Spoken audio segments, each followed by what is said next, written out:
Well, joining me now is the musician, broadcaster and writer C.P. Lee, who saw Bob Dylan play at the Free Trade Hall in Manchester back in 1966.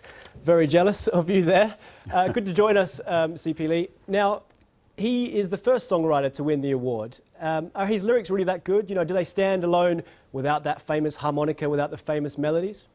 I think they do. They draw from a very deep well of human experience. And when the Beatles were writing I Want to Hold Your Hand, Dylan was writing A Hard Rain's Gonna Fall. And he himself said that each line of that song was another song altogether. God knows where he got it from.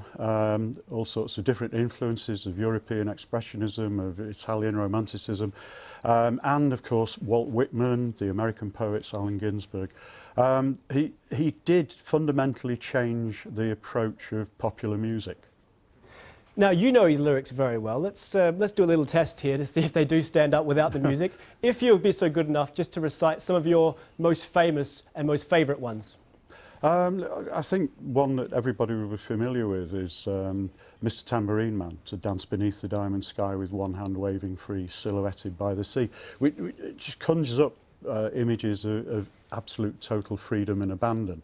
And it's the first of his kind of existential songs that breaks away from the protest songs, which we're more familiar with, like Blowing in the Wind, How Many Roads Must a Man Walk Down Before You Can Call Him a Man? A song which so affected black American singer Sam Cooke that he completely, he wanted to change direction completely and wrote Change Is Gonna Come.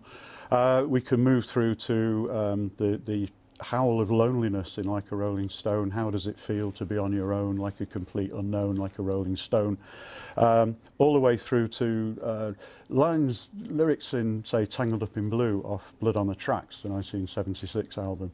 Well, she opened up a book of poems and handed them to me, written by an Italian poet from the 13th century. And every one of those words rang true and glowed like a burning coal, pouring off every page like it was written in my soul. And we can go all the way through to Tempest 2 years ago. Dylan underwent a renaissance there and began to produce Scarlet Town, Roll On John, and The Great Tin Angel, which is based basically on an old Elizabethan ballad. But his lines are, well, he threw down his helmet and his cross-handled sword. He renounced his faith, he denied his Lord. Very, very powerful, almost Calvinistic lyrics. And I think when he writes in that shrouded kind of almost religious script, he's deeply effective at moving people. Now, just briefly, there are a great amount of lyricists out there. Joni Mitchell, Leonard Cohen comes to mind. Why Bob Dylan? Why does he get the Nobel Prize? I think because without Dylan, none of them would have existed. I've gone out on a limb there. Bruce Springsteen said when he inducted Dylan into the Rock and Roll Hall of Fame that Elvis Presley freed our bodies, Dylan freed our minds.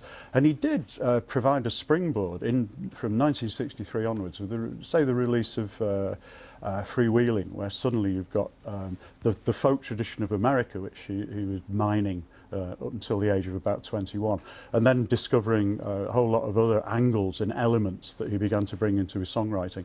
And it's from that point on, Leonard Cohen heard Dylan and decided to try and become to write songs. Joni Mitchell again. C.P. Lee, we'll have to stop it there. Fascinating stuff. Thanks for joining us there. Thank you. That's all the time we have for you. Thank you very much for joining us. Next is the weather. This has been World News Today. A very goodbye.